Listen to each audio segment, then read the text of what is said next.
عباده الذين اصطفى أما بعد فأعوذ بالله من الشيطان الرجيم بسم الله الرحمن الرحيم يا أيها الذين آمنوا كتب عليكم الصيام كما كتب على الذين من قبلكم لعلكم تتقون صدق الله العظيم۔ میرے محترم بزرگوں اور دوستوں، معزز سامعین کرام، اللہ رب العزت نے ہم سب کو رمضان المبارک جیسا بابرکت مہینہ عطا فرمایا تھا جو نیکیوں کے لیے موسم بہار تھا۔ اللہ نے جس کو جو توفیق دی اس اعتبار سے انسان نے نیکیاں جمع کی اور اس مہینے کی برکتوں سے فائدہ اٹھایا۔ آج اس کا آخری جمعہ الوداعی جمعہ ہے۔ اب ہمیں غور یہ کرنا ہے کہ اللہ رب العزت نے رمضان المبارک کا جو مہینہ عطا فرمایا تھا، ہمیں بھوکا اور پیاسا رکھا، اس کا مقصد کیا تھا اور اس مقصد میں ہمیں کہاں تک کامیابی ملی۔ اللہ رب العزت نے روزے کے مقصد کو بیان کرتے ہوئے فرمایا ہے یا ایھا الذین آمنوا کتب علیکم الصیام، اے ایمان والو تم پر روزے فرض کیے گئے، کما کتب علی الذین من قبلکم، جیسے ان لوگوں پر فرض کیے گئے تھے جو تم سے پہلے تھے۔ کیوں فرض کیے گئے؟ لعلکم تتقون، تاکہ تمہارے اندر تقوی پیدا ہو جائے، پرہیزگاری پیدا ہو جائے، اللہ کا ڈر، اللہ کا خوف تمہارے دل کے اندر بیٹھ جائے۔ اس کے لیے اللہ رب العزت نے رمضان المبارک کا بابرکت مہینہ عطا فرمایا۔ ہم غور کریں کہ رمضان کے اس مہینے میں اللہ رب العزت نے ہم سب کو اس سے منع کر رکھا تھا کہ بھوک کے باوجود انسان کھانا نہ کھائے، پیاس لگی ہے، پانی موجود ہے، پھر بھی پانی نہ پیے۔ تو اللہ نے ہمیں اور آپ کو کھانے پینے سے کیوں روک رکھا تھا؟ کہیں نعوذ باللہ ایسا تو نہیں کہ جیسے ہمارے ہاں جب ڈیم میں پانی کم ہو جاتا ہے تو گورنمنٹ کی طرف سے اعلان کر دیا جاتا ہے کہ پانی استعمال کرنے میں احتیاط کریں، پانی کم استعمال کریں۔ اب پانی میں کٹوتی ہوگی، اتنے پرسنٹ، اتنے فیصد پانی کم ملے گا۔ کیوں؟ اس لیے کہ ڈیم میں پانی کم ہو گیا۔ تو کہیں نعوذ باللہ اللہ کے خزانے میں پانی کی کمی ہو گئی یا کھانے کی کمی ہو گئی کہ اللہ نے ہمیں کھانے پینے سے منع کر دیا؟ نہیں، اللہ کا خزانہ تو وہ خزانہ ہے، ساری دنیا کی ساری مخلوق کو ساری ضرورتیں اللہ رب العزت ایک وقت میں پوری فرما دے، پھر بھی اللہ کے خزانے میں ذرہ برابر کمی نہیں ہوگی۔ اللہ ایسے خزانے کا مالک ہے۔ ایسے خزانے کا مالک ہونے کے باوجود ہمیں کھانے پینے سے کیوں روکا؟ تاکہ ہمارے اندر یہ تقوی پیدا ہو، اللہ کا خوف، اللہ کا ڈر پیدا ہو۔ اس لیے اللہ رب العزت نے کھانے پینے سے روکا۔ اور واقعی تقوی کی بنیاد پر، اللہ کے خوف کی بنیاد پر، اس کے علاوہ کوئی بنیاد نہیں کہ انسان ان چیزوں سے رک جائے۔ ایک آدمی کو سخت پیاس لگی ہے، گھر میں اکیلا ہے، فریج میں ٹھنڈا پانی موجود ہے، کوئی دیکھنے والا نہیں، اگر وہ اس وقت میں پانی پی لے تو اس کے گھر والوں کو، کسی کو کوئی خبر نہیں ہوگی۔ کیا چیز رکاوٹ بنی ہے؟ اللہ کا ڈر، اللہ کا خوف کہ کوئی جانے یا نہ جانے میرا خالق اور مالک جس سے مجھے اپنے روزے کا انعام لینا ہے، روزے کا بدلہ لینا ہے، روزے کی جزا لینا ہے، وہ تو ہمارے اس عمل کو دیکھ رہا ہے۔ اس بنیاد پر اس کے اندر جو اللہ کا خوف ہے وہ پیاس ہونے کے باوجود، ٹھنڈا پانی موجود ہونے کے باوجود پینے سے اسے روک دیتا ہے۔ تو یہ چیز ہمارے اندر ہمیشہ کے لیے، سال کے 12 مہینے کے لیے، زندگی کی آخری سانس تک کے لیے یہ خوف، یہ ڈر ہمارے دل کے اندر پیدا ہو جائے۔ اسی لیے اللہ رب العزت نے رمضان المبارک کا بابرکت مہینہ ہمیں عطا فرمایا۔ تو جو تقوی پیدا کرنا مقصود ہے، یہ اللہ رب العزت کو بہت محبوب اور بہت پسندیدہ ہے۔ اسی لیے جب ہم قرآن پاک کی تلاوت کریں گے تو جگہ جگہ تقوی کی آیات، جگہ جگہ تقوی کی آیات، اللہ رب العزت نے قرآن کریم کی آیتوں کو تقوی کی آیات سے اس طرح سجایا ہے جس طرح دسترخوان پر پلیٹ کو میوہ جات سے سجایا جاتا ہے، اس طرح اللہ نے قرآنی آیات کو تقوی کی آیات کے ذریعے سے سجایا ہے، مزین اور خوبصورت کیا ہے۔ اور یہاں تک کہ قرآن کریم کی بعض آیتوں میں ایک آیت میں 2 مرتبہ تقوی کا حکم دیا ہے۔ کئی آیتیں ایسی موجود۔ اللہ رب العزت نے ایک جگہ فرمایا یا ایھا الذین آمنوا اتقوا اللہ ولتنظر نفس ما قدمت لغد واتقوا اللہ۔ فرمایا اے ایمان والو، اللہ سے ڈرو، اور ہر انسان کو چاہیے کہ غور کرے کہ اس نے کل کے لیے یعنی آخرت کے لیے کیا کچھ تیاری کی ہے، کیا بھیجا ہے۔ اتنا کہنے کے بعد پھر اللہ نے کہا واتقوا اللہ، اللہ سے ڈرو، ان اللہ خبیر بما تعملون، تم جو کچھ کرتے ہو سب کی اللہ کو خبر ہے۔ دوسری جگہ اللہ رب العزت نے فرمایا یا ایھا الناس اتقوا ربکم الذی خلقکم من نفس واحدہ، اے لوگوں اپنے اس رب سے ڈرو جس نے ایک جان سے تم کو پیدا کیا ہے، یعنی حضرت آدم علیہ السلام سے، وخلق منہا زوجہا، اور انہی سے ان کی بیوی حضرت حوا علیہ السلام کو پیدا کیا، وبث منہما رجالا کثیرا ونساء، اور پھر ان دونوں سے یعنی حضرت آدم اور حضرت حوا علیہ السلام سے اللہ نے دنیا میں بہت سے مرد اور عورت پیدا کیے۔ اس کے بعد پھر فرمایا واتقوا اللہ الذی تساءلون بہ والارحام، اس اللہ سے ڈرو جس کا واسطہ دے کر تم اپنے حقوق کا مطالبہ کرتے ہو، رشتہ داریوں کے معاملے میں اللہ سے ڈرو، ان اللہ کان علیکم رقیبا، بے شک اللہ تم پر نگراں ہے، محافظ ہے۔ یہ 2 آیتیں میں نے پیش کی، دونوں آیتوں میں اللہ رب العزت نے 2 مرتبہ تقوی کا حکم دیا ہے۔ اس سے اس کی اہمیت کا اندازہ ہوتا ہے۔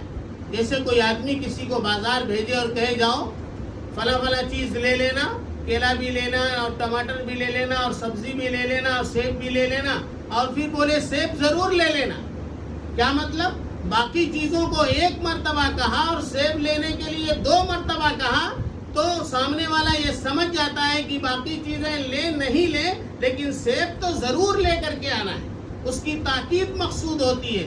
اللہ رب العزت نے ایک آیت میں 2 مرتبہ حکم دیا تاکید کرنے کے لیے کہ حتمی طور پر، لازمی طور پر تم ضرور بھی ضرور اپنے اندر تقوی پیدا کرو۔ تو اللہ کے نزدیک تقوی کی اہمیت ہے، اسی لیے اللہ نے تقوی کی کوئی حد بندی نہیں کی ہے۔ جیسے 5 وقت کی نماز فرض ہے، 6ٹھی نماز فرض نہیں، سال میں 1 مرتبہ زکوٰۃ نکالنا ہے، 1 مرتبہ سے زیادہ نکالنا فرض نہیں۔ اسی طرح زندگی میں 1 مرتبہ صرف حج کرنا فرض ہے، پورے سال میں صرف 1 مہینے کا روزہ ہے، یہ حد بندی ہے۔ جب تقوی کا حکم آیا تو اللہ نے کہا فاتقوا اللہ ما استطعتم، تم تقوی اختیار کرو، کتنا؟ ما استطعتم، جتنا تمہاری استطاعت میں ہے، جتنا تم کر سکتے ہو اتنا تقوی حاصل کرو۔ تقوی کے درجات ہیں، مراتب ہیں، محنت کرتے جاؤ اور تقوی کے درجات اور مراتب کو حاصل کرتے جاؤ، اللہ کی طرف سے انعامات کو سمیٹتے جاؤ، جمع کرتے جاؤ۔ تو اللہ رب العزت نے تقوی کا حکم دیتے ہوئے یہ فرما دیا فاتقوا اللہ ما استطعتم، جتنا ہو سکے اتنا تقوی اختیار کرو۔ تقوی ہے کیا؟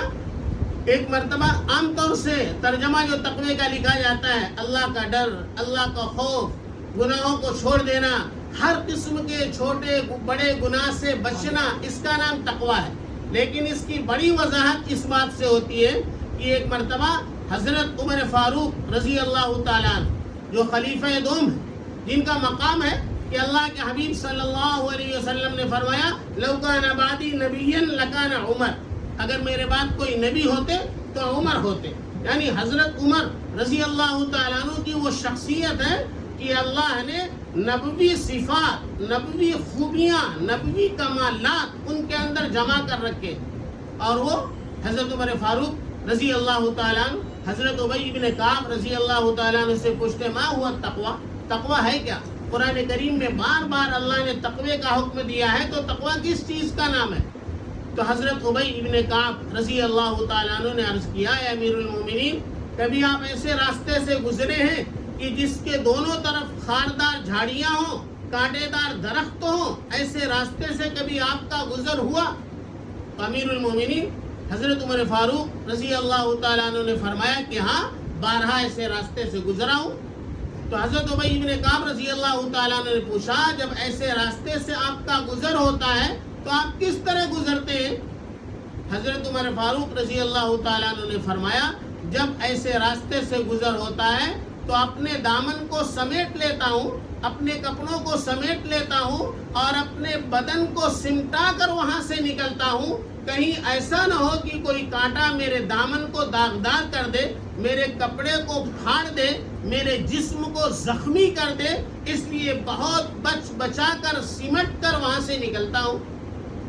تو حضرت ابی بن کعب رضی اللہ تعالیٰ نے کہا کہ امیر المومنین، اسی کا نام تقویٰ ہے۔ یہ دنیا خاردار جھاڑی ہے، کانٹے دار درخت ہے، انسان گھر سے باہر قدم نکالتا ہے تو ہر طرف گناہوں کے کانٹے ہیں، آنکھ کا گناہ، کان کا گناہ، زبان کا گناہ، ہاتھ کا گناہ، پیر کا گناہ، ہر طرف گناہ ہی گناہ ہے۔ جب انسان باہر نکلے اور گناہ کا کانٹا اپنے آپ کو چبھنے نہ دے، گناہ کے کانٹے سے بچ جائے، ایسا انسان متقی ہے، اور ان گناہوں کے کانٹوں سے بچنے کا نام ہی تقویٰ ہے۔ تو اس سے سمجھ میں آتا ہے کہ تقوی کا مطلب یہ ہے کہ انسان اللہ کے حکموں پر آ جائے اور اللہ کی منع کی ہوئی ہر چیز سے رک جائے، ہر چھوٹے بڑے گناہ سے اپنے آپ کو بچا لے، یہ تقوی ہے، اور اس تقوی کو روزے کے ذریعے سے حاصل کرنا یہ مقصود ہے۔ اور جب انسان کی زندگی میں تقوی آ جائے گا، اللہ کی طرف سے اتنے انعامات ہیں، قرآن میں جگہ جگہ ان انعامات کو، ان فوائد کو بیان کیا گیا ہے کہ جب تقوی آئے گا تو کیا کیا ملے گا۔ تقوی کا فائدہ کہ انسان اللہ کا مقرب ہو جائے گا۔ اللہ کا مقرب، اللہ کا نزدیکی، اللہ کا پسندیدہ کون؟ جس کے اندر تقوی۔ اس لیے فرمایا، ان اکرمکم عند اللہ اتقاکم، تم میں اللہ کے نزدیک سب سے معزز، سب سے قریبی وہ شخص ہے جس کے اندر سب سے زیادہ تقوی، جس کے اندر جتنا تقوی اس کو اتنا ہی اللہ کا قرب حاصل ہے، اور اللہ کے نزدیک وہ اتنا ہی مقرب اور پسندیدہ ہے۔ تو معلوم یہ ہوا اللہ کے قرب کے درجات میں جو اضافہ ہوتا ہے، جو بڑھوتری ہوتی ہے، وہ انسان کے اسی بنیاد پر ہوتی ہے کہ کتنا اس کے اندر تقوی پایا جاتا ہے۔ اور تقوی کی بنیاد پر انسان اللہ کا ولی بنتا ہے، اللہ کا دوست بنتا ہے۔ ویسے ولایت کی دو قسمیں ہیں، ایک ہے ولایت عامہ، ایک ہے ولایت خاصہ۔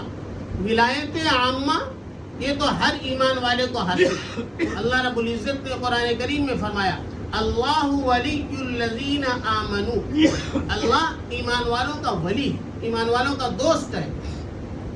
اور یہ بات سمجھ میں بھی آتی ہے، کسی سے کہا جائے کہ جو مجمع میں اللہ کا دشمن ہو کھڑا ہو جائے، کون کھڑا ہوگا؟ کوئی اللہ کا دشمن نہیں، سب تو اللہ کے ولی ہیں، اس لیے کہ سب ایمان والے ہیں۔ لیکن یہ ولایت عامہ ہے۔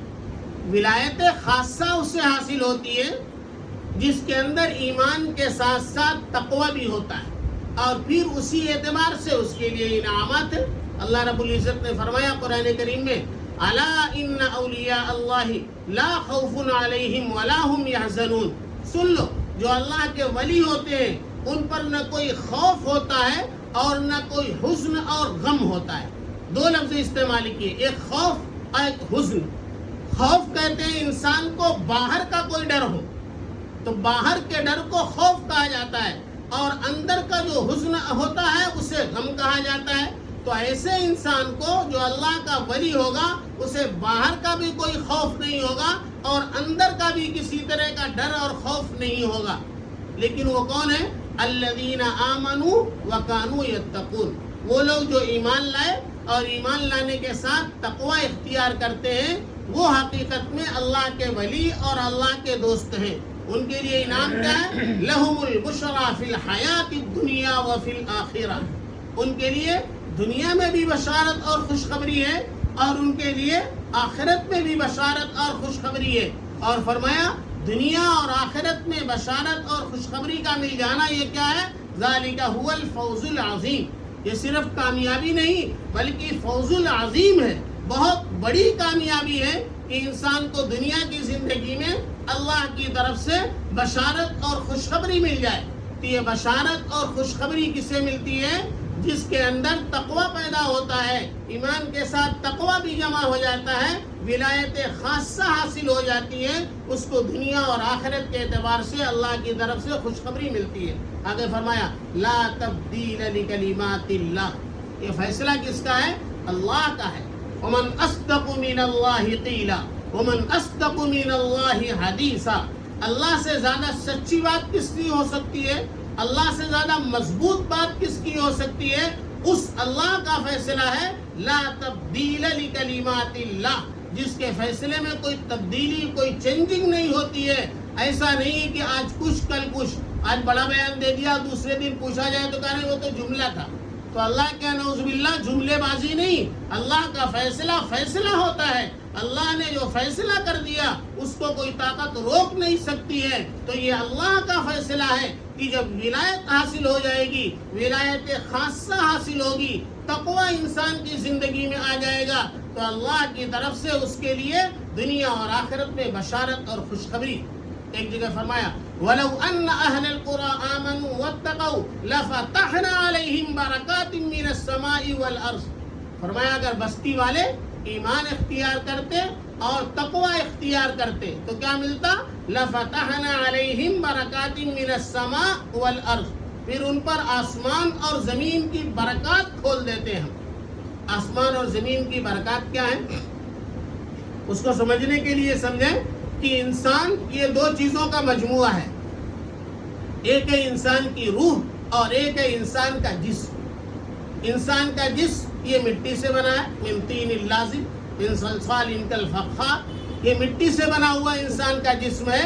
اس لیے اللہ نے اس انسان کے جسم کی غذا بھی مٹی کے اندر سے نکالی.